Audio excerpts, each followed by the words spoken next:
Bonsoir à tous, bienvenue sur France 3 Côte d'Azur pour ce journal du samedi 15 décembre. Honorée par l'UNESCO, elle a reçu aujourd'hui son certificat attestant de l'inscription des savoir-faire liés au parfum au patrimoine culturel immatériel de l'humanité. Nous y consacrerons une page spéciale avec Magali Roubaud. Je vous le disais en titre, ce samedi est un jour de fête à Grasse. La ville a célébré l'inscription de ses savoir-faire liés à la parfumerie, au patrimoine culturel immatériel de l'humanité. Il n'y a que 17 éléments de patrimoine en France à être inscrits sur cette liste de l'UNESCO. Magali, on va consacrer une page spéciale à cet événement ce soir parce que vous étiez sur place tout à l'heure à Grasse pour un moment assez officiel.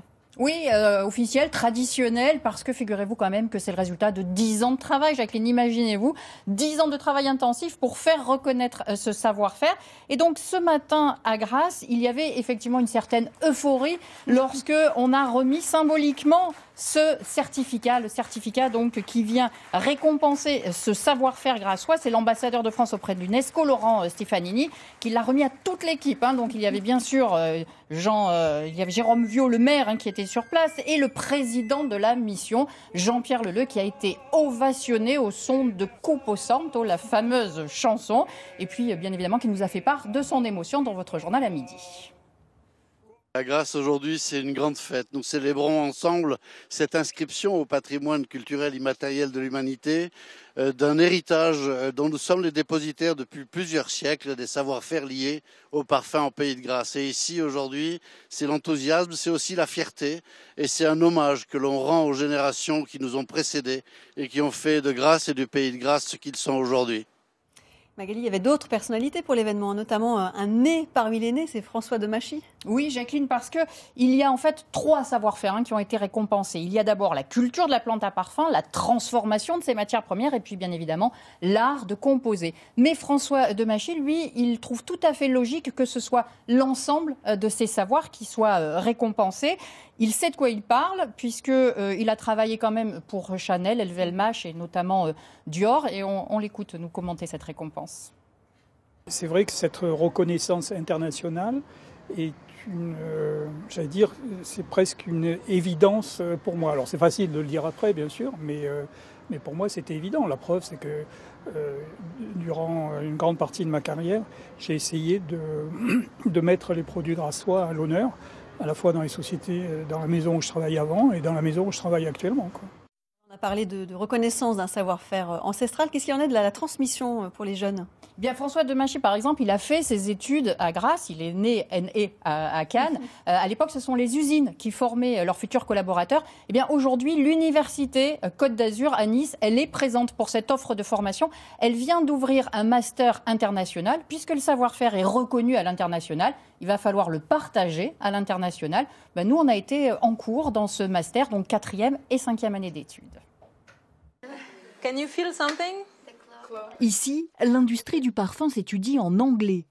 Ces étudiants viennent du monde entier, tous diplômés dans leurs universités respectives. Ils ont choisi Grasse pour compléter leur formation. Ce jour-là, focus sur les arômes. C'est un exhausteur de goût. Vous l'utilisez pour faire ressortir une saveur. Celui-là, on le trouve dans certaines soupes, dans les chips et même dans les pâtes toutes prêtes. Au programme, analyse des arômes, sucrés, salés, acides, amers et même umami, saveur la plus récemment étudiée. Ça nous fait saliver, vraiment, et c'est un additif qui fait qu'on a vraiment envie de regoûter, en fait. À l'origine du nouveau master international, ce professeur, docteur en sciences, spécialiste de la chimie des parfums. Le but, c'est de recruter les meilleurs étudiants de tous les coins du monde, très motivés, passionnés par ce métier-là, qui viennent apprendre, qui viennent aussi s'immerger dans notre culture produit, mais aussi culture française, parce que là, ce sera nos collaborateurs de demain, on travaillera avec eux, et ce sera toujours mieux d'avoir des gens qu'on connaît, qu'on a formés, qui connaissent un petit peu nos façons de travailler. Et donc là, il y a cette volonté de rayonnement, elle passe par la formation. Il y a 20 ans, Xavier Fernandez créait déjà un master en français pour former les futurs cadres supérieurs dans le monde du parfum, avec des étudiants au profil majoritairement scientifique. Moi, j'ai fait une école d'ingénieur chimie à Montpellier. Et toi ? Moi, j'ai fait un DUT et une licence à Orléans. Et je suis arrivée sur Nice l'année dernière. De quel domaine ? Chimie. Et moi, j'ai une licence de biologie-biochimie. Aujourd'hui, dans le laboratoire, chacun se croise et expérimente. Ici, 2 étudiantes trouvent la bonne odeur pour vendre un produit cosmétique à base de plantes. Franchement, on a réussi à cacher, ça sentait sympa, pas forcément très bon. On est sur des plantes qui ont des fois une odeur un petit peu particulière et à l'utilisation c'est moins confortable pour la consommatrice. Donc de travailler avec d'autres arômes naturels pour le parfumer, c'est beaucoup plus agréable. Là, on fabrique différents parfums solides que devront reconnaître des patients atteints d'Alzheimer.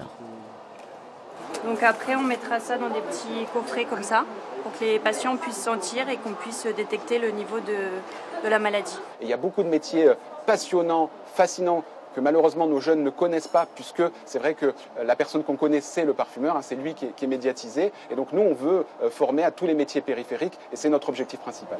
En fin de parcours, ces étudiants seront également formés aux techniques de marketing au service de l'industrie du parfum. Ces jeunes diplômés seront ensuite les meilleurs ambassadeurs de l'image et des savoir-faire du pays de Grasse. La Grasse plus que jamais capitale des parfums. Merci beaucoup Magali.